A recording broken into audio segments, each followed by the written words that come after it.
everyone. Today I will be doing a little switch up from all of the F-150s I've been walking around and everything else.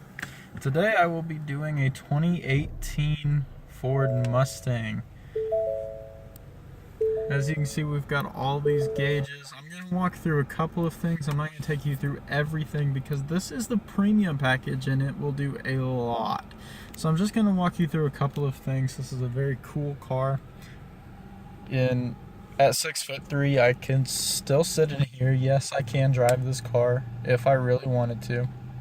Today we're going to just start with the steering wheel. The steering wheel has a lot on it and it does a lot. Over here on the left hand side you have, of course, all your volume and radio controls over here.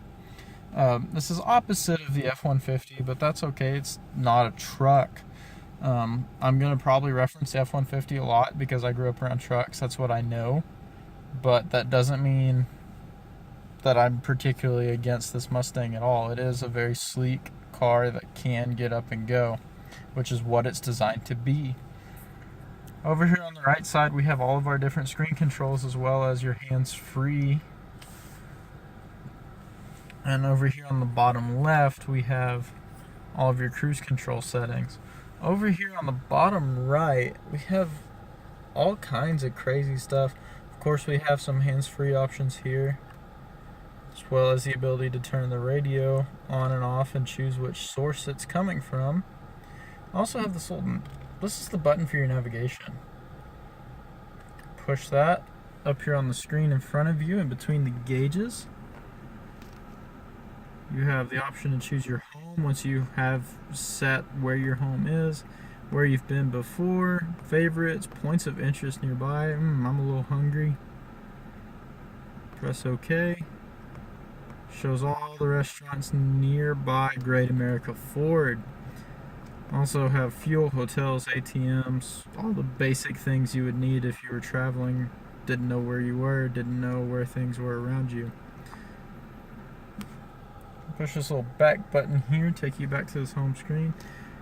The way this is set up currently, this will show you everything that's going on in this engine, from what the air's coming in at, what the cylinder head temperature is, all of it. Okay? We push another button down here. It's got the little Mustang logo on here. It's very interesting to me. Whenever we push that, it brings up all kinds of other options. It brings up the cluster appearance. You can change that. And it also has track apps. Phone, there we go. Now, track apps, you get all kinds of cool stuff. You get an acceleration timer. You can time how fast it goes from 0 to 60, how much you cover, an eighth of a mile, a quarter mile, whatever you want to do. Also have brake performance. You can see just how fast your engine goes from 60 miles an hour to not at all.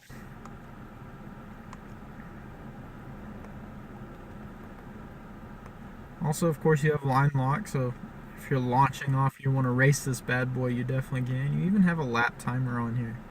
I mean, this thing's got all kinds of cool little track apps in there. Also have, of course, the ability to configure and change your gauges.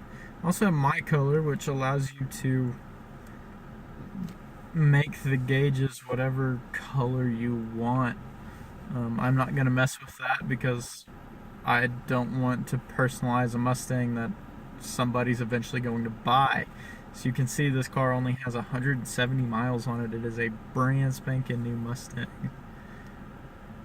Push this little button down here just by the call in button, and it brings us to a bunch of other little settings. You can set the wipers to do different stuff.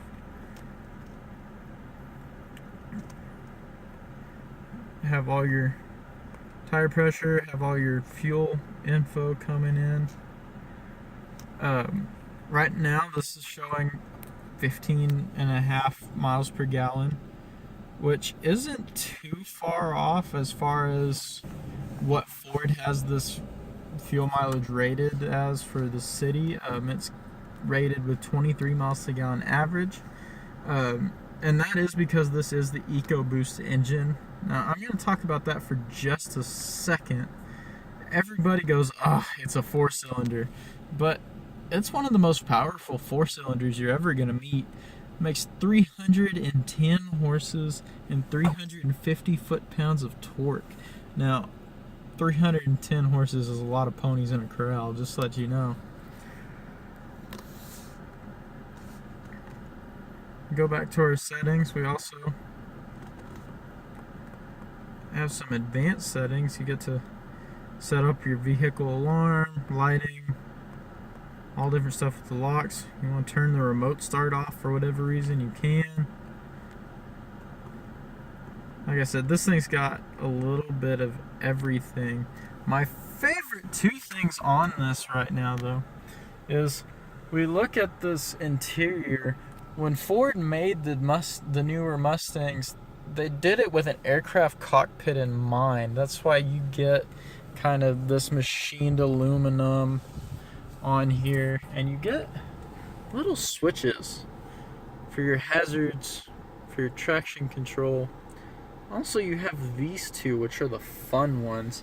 It's just got a little picture of a steering wheel. When I flip this up, I have the options of a comfort steering mode, where the vehicle kind of takes over and really makes steering super easy. Also have the option of a normal steering mode and a sport steering. Now, sport steering, the car's not going to help you turn hardly any. You're getting all the direct feedback from the road, and you have full control. When you put it normal, you're going to be somewhere in the middle. That's kind of the way this game is played. When you push the one on the right of that said mode, as I showed you earlier, you have the options of normal, sport, track, drag, strip, and snow wet. And as you can see, with each of those modes, the gauges change. Now, what do the different modes do?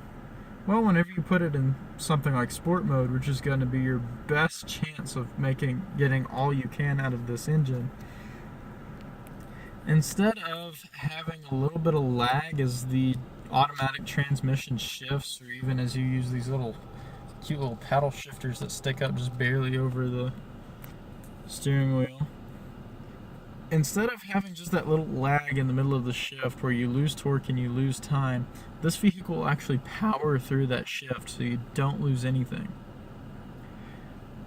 It's an interesting thing, especially in a car that's meant to go fast. Now, this being the premium model, you do of course get this huge screen which perfectly reflects my phone. Because it's already on it, go ahead and give you a little taste of the audio.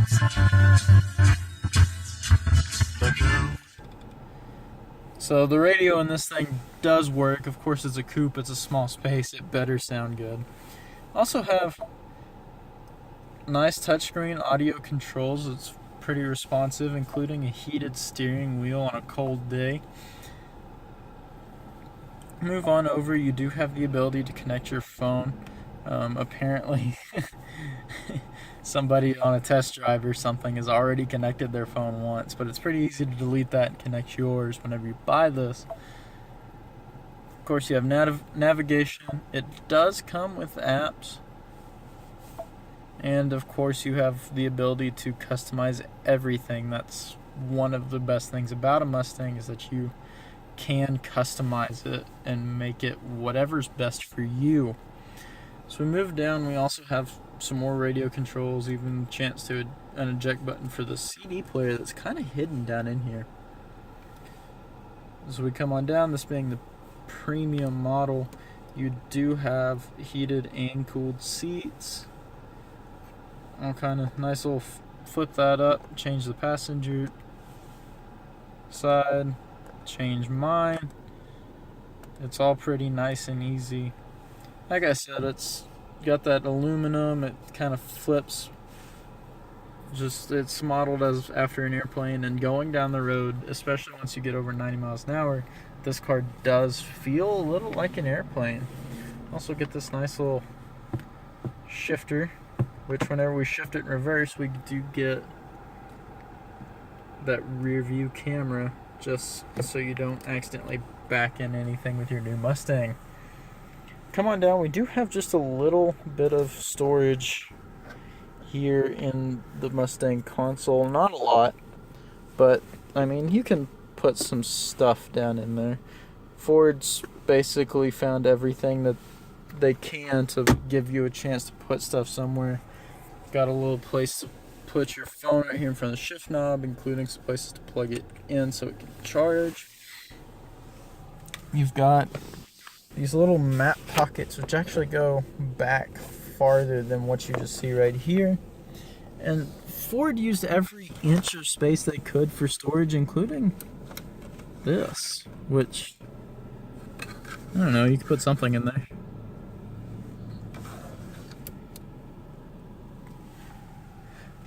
That's basically all on the inside. Of course, this being a Mustang, I'm not gonna get in the back seat. I'm 6'3". I already know I don't fit.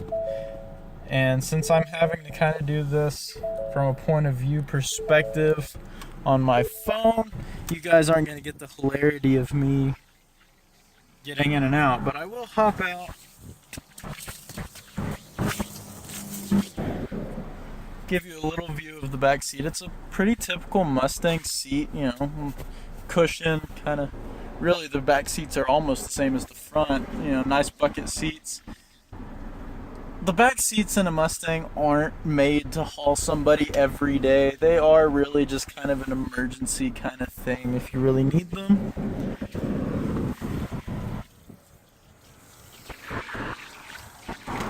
And that's pretty much it, guys. I appreciate it. I appreciate y'all sitting here and listening to me talk about this car. I really enjoyed this car.